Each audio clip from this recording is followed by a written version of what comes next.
So we're going to take a look at now a problem where we want to figure out how much heat is involved when 12 grams of steam is going to get cooled from 125 degrees down to 52 degrees Celsius. In this problem, we want to kind of approach it by drawing what's called a heating cooling curve. This curve will help us to identify the different stages that this water is going to go through during the cooling. And what I mean by that is we're going to show how the changes in temperature affects the water. So we're going to just plot little axes of temperature over time so that we can keep track of, as time passes, how the temperature changes and then what's going on with the water. So originally we're starting at around 125 degrees. This steam gets cooled. Now, before it can go all the way down to 52 degrees, water undergoes a change at 100. 100 degrees Celsius, water begins to boil. But right now, since we're cooling off the steam is actually going to go through condensation at 100 degrees. So instead of it going directly from a 125 down to a 52, our 125 will decrease until we hit 100 degrees. Then at 100 degrees, the water goes through condensation. And in our cooling curve, we're going to show a bit of a plateau, because during a phase change, the temperature of a substance doesn't change. So this little plateau is indicating that this substance, in this case water, is going through some kind of change. Once that change ends, our water will then continue to cool off down to the target 52 degrees. So our cooling curve is showing us three different sections. One, where we're dealing with the gas. Another, where condensation is occurring. And then a third, where now we have liquid water. So determining the heat of this entire cooling means determining the heat of these three different individual sections. First, we're going to look at the heat of just cooling off the gas from 125 down to 100. Since all we're doing is cooling a gas and we're not actually changing anything outside of its temperature, this calls for MCAT. So using Q equals to MC delta T will give us the heat of the gas in our first section. So then our second section, this plateau, this is where the actual change comes. Since we're dealing with a change now and we need to figure out the heat during a change, this is where Q equals to moles times enthalpy comes in, since enthalpy deals with the heat occurring during a change. So this will tell you the heat of that condensation. Lastly, we're looking at the cooling off of liquid water from 100 down to 52 degrees. So we're again looking at an MCAT situation where Q equals to MC delta T is the way to go to help us find the heat lost by the liquid now. So finding the total heat released in this process is really meaning to find the heat lost in these three individual phases that the water is going to go through. The cooling off of the gas, the condensation of the gas, and then the cooling off the liquid. So all we got to do is just break it down and solve for the heat at each individual step. So first off, we'll deal with the heat of the gas.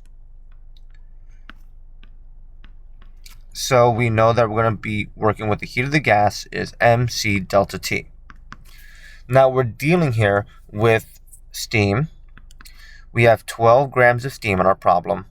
Now, the typical specific heat of water is pretty common. We've seen it a million times, 4.184 joules per gram Celsius. However, now we're working with gaseous steam, right? So that 4.184 isn't applicable right now because we're not dealing with liquid water. Steam, because it's in a different state of matter, has its own unique specific heat. So instead of using 4.184, we have to go with 2.01. And it's just a minor detail that we do need to pay attention to in these kind of problems, that the state of matter is actually going to make a difference here. Lastly, our change in temperature. Again, we're not going to go from 125 down to 52. We're stopping at 100 because this is the only range that the gas exists, from 125 down to 100 degrees. So our change in temperature is going to be the final 100 minus 125.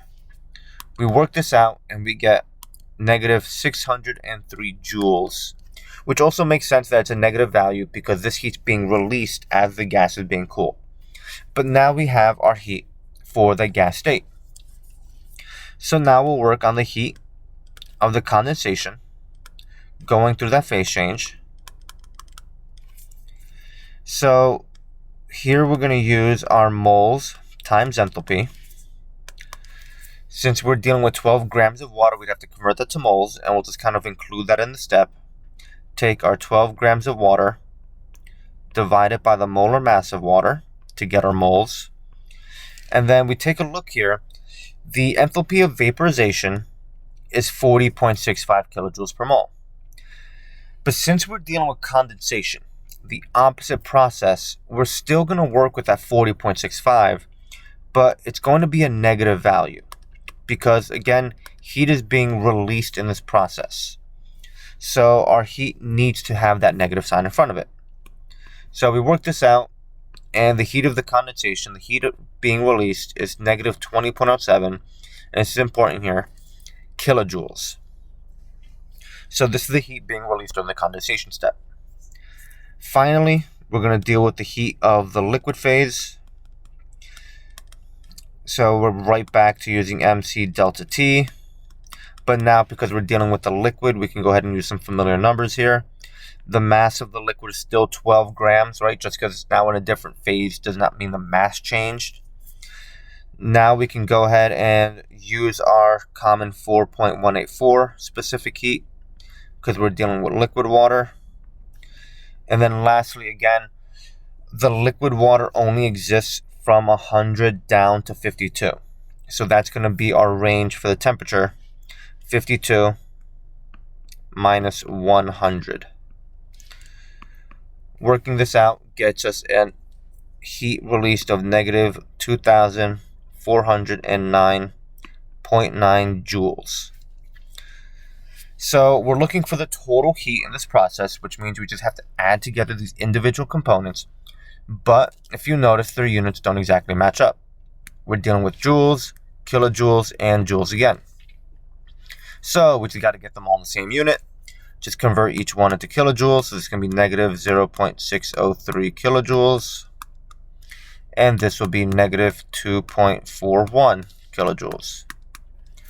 So then our total heat is going to be the sum of all of them, negative 0.603